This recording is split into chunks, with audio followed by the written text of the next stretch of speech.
எல்லாருக்கும் வணக்கம். Welcome back to our channel. So இன்னைக்கு என்ன வீடியோ பார்க்க போகிறோன்னு பார்த்தீங்கன்னா ஒரு சண்டே vlog. அதாவது இன்னைக்கு ஃபுல் டே நாங்கள் என்னென்ன விஷயங்கள் பண்ணுறோம் அப்படிங்கிறத அவங்களோட ஷேர் பண்ணலான் இருக்கேன். ஸோ இன்னைக்கு முக்கியமாக கார்டனிங் ரிலேட்டட் திங்ஸ் எல்லாம் கொஞ்சம் கான்சென்ட்ரேட் பண்ணலான் இருக்கோம். ஸோ ஒரு organic day in my life எப்படி இருக்க போகுது அப்படிங்கிறத இன்னைக்கு உங்களோட ஷேர் பண்ண போகிறேன். ஸோ வாங்க வீடியோக்குள்ளே போகலாம்.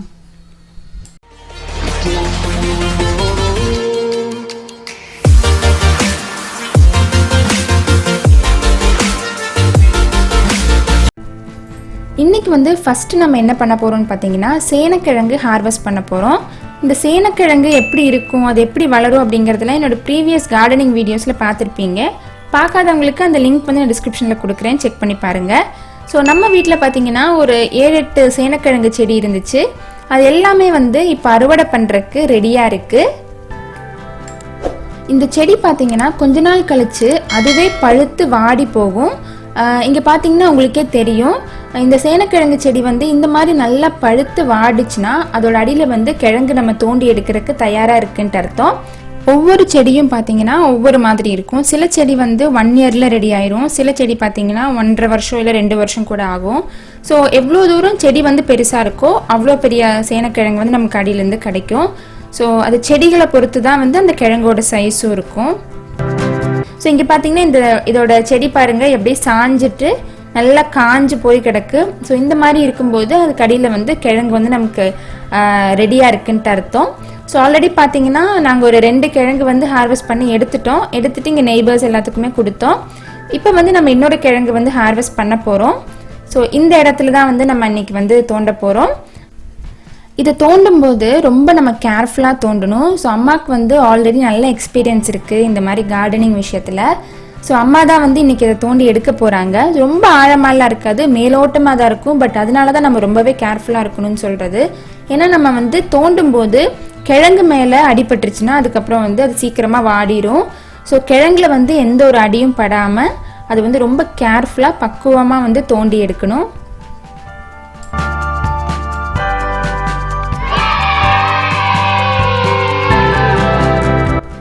பாருங்க எவ்வளோ ஜென்டிலா பக்குவமா அதை தோன்றாங்க அப்படின்ட்டு. இந்த மாதிரி நம்ம மெதுவா கொஞ்சம் கொஞ்சமா தோண்டணும். அப்பதான் அந்த கிழங்கு மேல அடிபடாம இருக்கும்.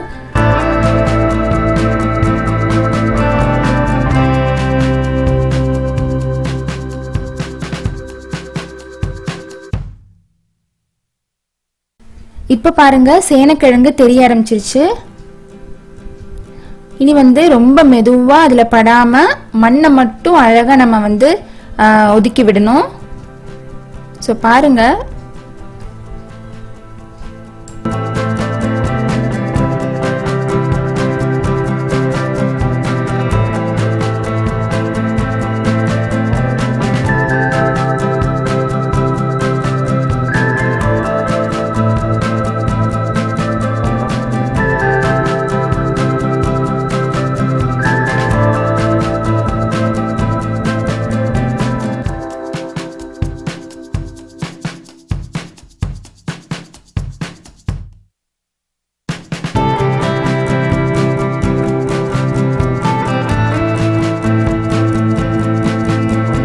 அண்ட் நம்ம பேபி சார்னிதா பாருங்க அப்பா கூட ஜாலியா இருக்காங்க.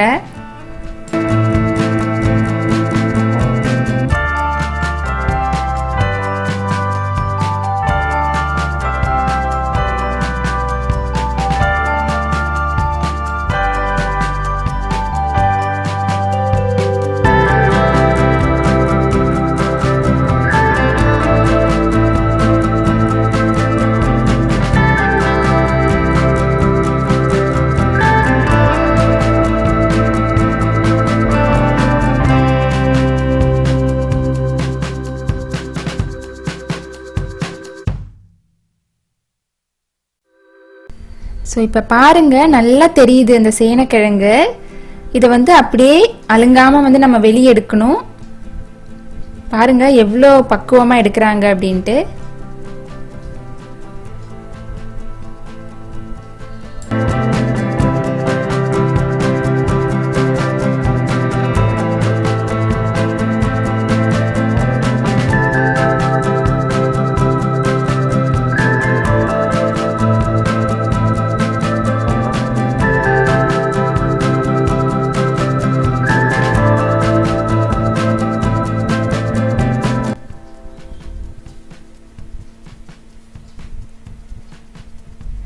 ஸோ அவ்வளோதாங்க, நம்மளோட சேனக்கிழங்கு வந்து நம்ம தோண்டி எடுத்துட்டோம். ஸோ இப்படி தாங்க இருக்குது. நம்ம மண்ணிலேருந்து எடுத்த உடனே இப்படி தான் இருக்கும் பார்க்குறக்கு. இது பார்த்திங்கன்னா ரவுண்டாக இல்லை, ஒரு மாதிரி வளைஞ்சு சாஞ்ச மாதிரி இருக்குது. ஆனால் இதுக்கு முன்னாடி நாங்கள் ஹார்வெஸ்ட் பண்ணதெல்லாம் பார்த்திங்கன்னா நல்லா ரவுண்டாக அழகாக இருந்துச்சு. இதோட செடியே பார்த்திங்கன்னா ஒரு மாதிரி சாஞ்சுதான் வளர்ந்துட்டு இருந்துச்சு. அதனால அந்த கிழங்குமே அதே மாதிரி சரிவாக தான் வளர்ந்துருக்கு போல். ஸோ பர்ஃபெக்ட் ரவுண்டு கிடையாது. மேலே இருக்கிற மண்ணெல்லாம் இந்த மாதிரி ஒரு குச்சி வச்சு நல்லா நம்ம தட்டி விட்டுக்கலாம். இல்லாட்டி நம்ம வாஷ் பண்ண கொண்டு போகும்போது நிறைய மண் வந்து வெளியே வரும். ஸோ முடிஞ்ச அளவுக்கு எல்லாம் இங்கேயே வந்து நம்ம தட்டி விட்டோம்னா வாஷ் பண்ணும்போது ஈஸியாக இருக்கும்.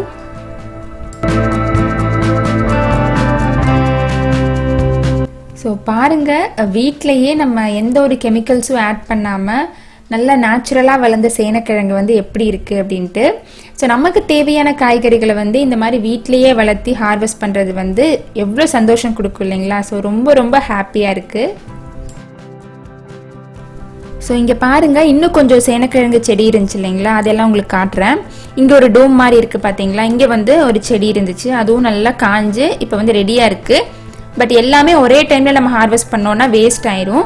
அதனால 1 by 1 நம்ம முடிய வந்து பண்ணிக்கலான் இருக்கோம். இங்கே பாருங்க, ஒன்று இப்போ தான் பழுத்து காஞ்சிட்ருக்கு. இதுக்கு அடியிலையும் வந்து நல்லா இது பெரிய செடிங்கிறனால பெரிய கிழங்கு இருக்கும். அண்ட் இங்கே பாருங்க, இன்னொரு டோம் இருக்கு. ஸோ இந்த செடி பாருங்க நல்லா காஞ்சு அழுகியே போச்சு. இப்படிதான் இருக்கும் சேனக்கிழங்கோட செடி. நீங்கள் பார்த்தீங்கன்னா நிறைய இடத்துல அங்கங்கே மண் வந்து கூட்டி கூட்டி வச்ச மாதிரி இருக்கும். அது எல்லாமே வந்து சேனக்கிழங்கு தான் அடியில் இருக்கும். ஸோ நமக்கு தீர தீர 1 by 1 நம்ம வந்து தோண்டி எடுத்துக்கலாம். இங்கே பார்த்தீங்கன்னா முருங்கை மரம் இருந்துச்சு, அது வந்து நல்லா டாலாக வளர ஆரம்பிச்சிருச்சுன்னு சொல்லிட்டு அதோட கொம்பெல்லாம் வெட்டி போட்டிருந்தோம். அதுலேருந்து நிறைய கீரை வந்திருக்கு பாருங்க. நம்ம வேணும்னு வெட்டி அங்கங்கே நம்ம வந்து கரெக்டான லொக்கேஷன் பார்த்து நட்டு வச்சோன்னா அது வளராது. இந்த மாதிரி நம்ம வேணான்னு தூக்கி போடுறது வந்து எப்படி வளர்ந்துருக்கு பாருங்க. அண்ட் சேனக்கிழங்குல வந்து இன்னொரு டிப்ஸ் சொல்கிறேன். இது நம்ம எப்படி கட் பண்ணணும்னு பார்த்தீங்கன்னா, நம்ம கேக் கட் பண்ணுற மாதிரி சுற்றி வந்து நம்ம கட் பண்ணிட்டு வரணும். ஸோ இங்கே பாருங்கள், அம்மா வந்து செஞ்சு காட்டுறாங்க பாருங்கள். இந்த மாதிரி நம்ம கட் பண்ணணும். அந்த சென்டரில் இருக்கிற அந்த ரவுண்டான அந்த போர்ஷன் வந்து நம்ம வந்து அப்படியே விட்டுறணும். அண்ட் அதை வந்து அகெயின் கொண்டு போய் இதே குழியில் நாங்கள் நட்டு வச்சுருவோம். அப்படி பண்ணும்போது நெக்ஸ்ட் இயர் இந்த மாதிரி இன்னொரு சூப்பரான சேனக்கிழங்கு வந்து நமக்கு கிடைக்கும். ஸோ பாருங்கள், இப்படி கேக் கட் பண்ணுற மாதிரி நம்ம சுற்றி கட் பண்ணி யூஸ் பண்ணிக்கலாம். ஸோ இப்படி தான் வந்து எவ்ரி இயர் நமக்கு வந்து சூப்பரான சேனக்கிழங்கு வந்து கிடைக்கும்.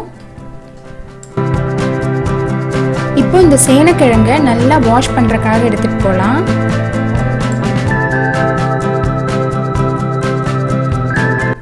மேலே பார்த்தீங்கன்னா நிறைய மண் இருக்கும். ஸோ அது எல்லாத்தையும் நல்லா வாஷ் பண்ணி நம்ம வந்து ரிமூவ் பண்ணிக்கலாம்.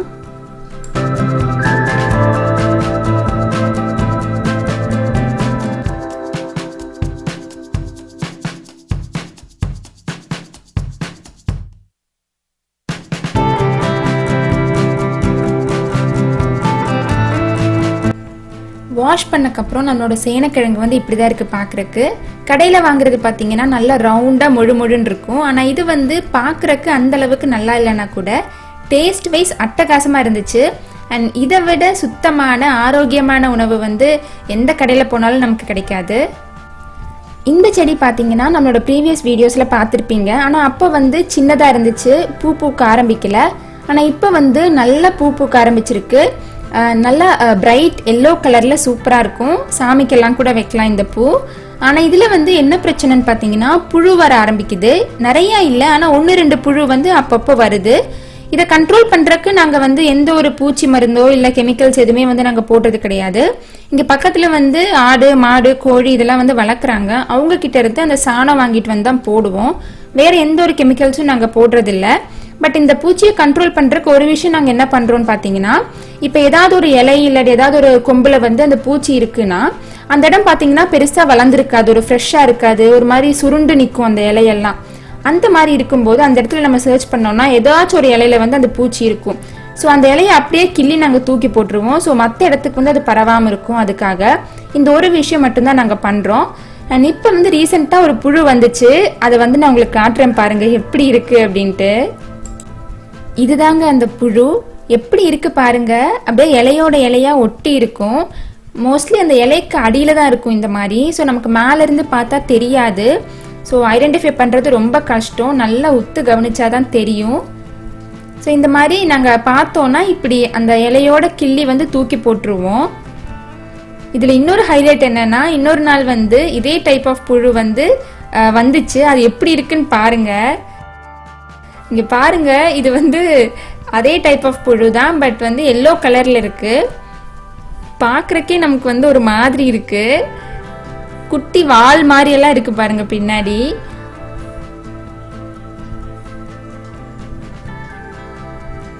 எவ்வளோ கிரிப்பா பிடிச்சிட்டு இருக்கு பாருங்க அந்த கொம்பை.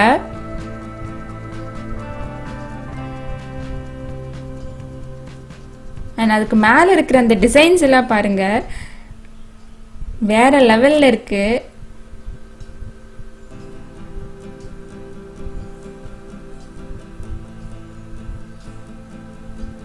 அசையவே அசையாது, இப்படியே தாங்க இது இருக்கும்.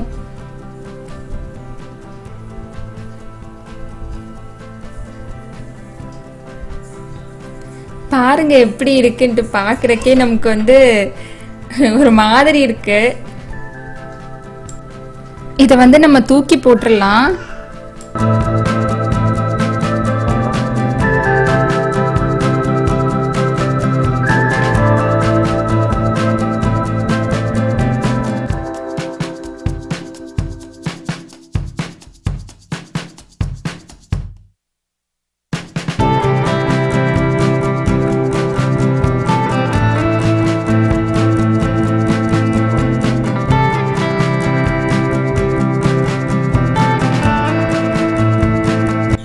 என்னோட ஒரு ப்ரீவியஸ் vlogல நான் சொல்லியிருப்பேன், வாழைப்பழத்தை நாங்கள் இப்படி கொலையோடு தான் வாங்குவோம் அப்படின்ட்டு. ஸோ வீட்டில் வந்து கொஞ்சம் பேர் தான் இருக்கீங்க அப்படின்னா வேஸ்ட் பண்ணாமல் இதை எப்படி யூஸ் பண்ணலாம் அப்படிங்கிறத சொல்கிறேன். வாழைப்பழம் பார்த்தீங்கன்னா எப்போதும் மேலேருந்து தான் 1 by 1 பழுத்துட்டு வரும். வாழைப்பூ விரியும் போதே மேலேருந்து ஒரு இதழாக தான் விரிஞ்சிட்டு வரும். ஸோ மேலே இருக்கிற காய்கள் பார்த்தீங்கன்னா ஃபஸ்ட்டு விரிஞ்ச காய்களாக இருக்கும். ஸோ அதுதான் வந்து ஃபஸ்ட்டு பழுக்கும். இது வந்து வாங்கி 2 நாள் கழித்து இந்த ஸ்டேஜில் இருக்குது. மேலே இருக்கிற 3 சீப்பு மட்டும் எவ்வளோ அழகாக பழுத்திருக்கு பாருங்க, கீழே வந்து எதுவுமே பழுக்கலை. ஸோ இப்படி 1 by 1 அது பழுத்து வர வர நம்ம வந்து யூஸ் பண்ணிகிட்டே வரலாம். இப்படி பண்ணும்போது சுத்தமாக வேஸ்ட்டே ஆகாது. கடையிலெல்லாம் பார்த்தீங்கன்னா மொத்தமாக பழுக்க வைப்பாங்க, அதை பற்றி நான் பேசலை. இது வந்து மரத்துலேயே நல்லா முத்தை விட்டு அந்த கொலையை வெட்டுவாங்க பார்த்தீங்களா, அந்த மாதிரியான கொலை வந்து நேச்சுரலாக எப்படி பழுக்கும் அப்படிங்கிறத நான் சொல்லியிருக்கேன். ஸோ நீங்களும் இந்த மாதிரி கிடைச்சதுன்னா ட்ரை பண்ணி பாருங்கள்.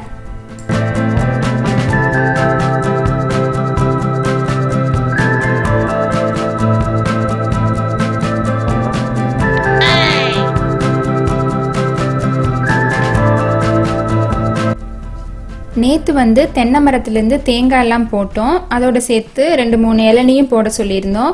ஸோ இன்னைக்கு வந்து இளநி வெட்டி குடிக்க போகிறோம்.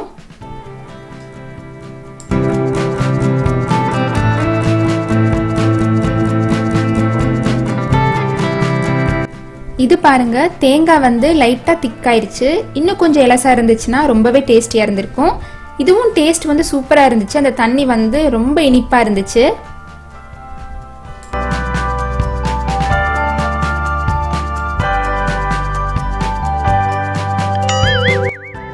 பாருங்க, தண்ணி வந்து 1/4 லிட்டருக்கு மேலேயே இருக்கும்.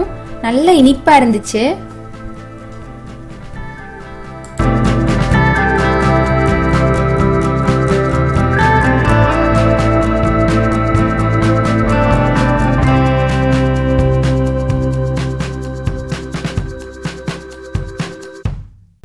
அண்ட் இதை பற்றி நான் கண்டிப்பாக சொல்லியே ஆகணும். இது என்னன்னு பார்த்தீங்கன்னா, சில பேருக்கு வந்து ஆல்ரெடி தெரிஞ்சிருக்கும், பட் தெரியாதவங்களுக்காக சொல்கிறேன்.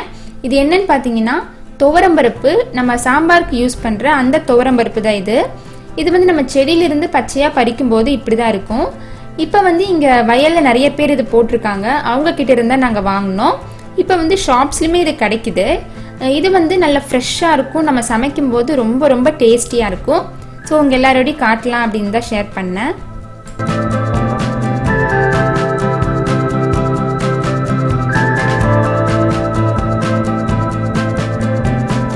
ஸோ ஃபுல்லாக உரிச்சு எடுத்தாச்சு. உரிச்சு எடுத்ததுக்கப்புறம் இப்படி தான் இருக்குது பார்க்குறக்கு. இது வந்து ஒரு 2 டைம்ஸ் நம்ம சமைக்கலாம். ஒரு 4 மெம்பர்ஸ் கொண்ட ஃபேமிலிக்கு வந்து 2 டைம்ஸ் சமைக்கலாம், அந்த அளவுக்கு இருக்குது. ஸோ அவ்வளோதாங்க, இந்த vlog-ஐ நான் இதோட முடிச்சுக்கிறேன். உங்களுக்கு இந்த வீடியோ யூஸ்ஃபுல்லாக இருக்கும்னு நம்புகிறேன். உங்களுக்கு இந்த வீடியோ பிடிச்சிருந்துச்சுன்னா கண்டிப்பாக லைக் பண்ணி ஷேர் பண்ணுங்கள். அண்ட் உங்களோட ஃபீட்பேக்ஸை மறக்காமல் கமெண்ட் செக்ஷனில் சொல்லுங்கள். அண்ட் நம்ம சேனலை இன்னும் சப்ஸ்கிரைப் பண்ணலைன்னா சப்ஸ்கிரைபும் பண்ணிக்கோங்க. அண்ட் கூடவே அந்த பெல் ஐக்கானையும் கிளிக் பண்ணிவிட்டு அந்த ஆல் பட்டனையும் ப்ரெஸ் பண்ணிக்கோங்க. அப்போ தான் நான் எப்போ வீடியோஸ் அப்லோட் பண்ணாலும் உங்களுக்கு வந்து நோட்டிஃபை ஆகும். ஸோ நெக்ஸ்ட்டு இன்னொரு இன்ட்ரெஸ்டிங்கான வீடியோவில் உங்கள் எல்லாரையும் நான் மீட் பண்ணுறேன். Until then, bye. Thank you.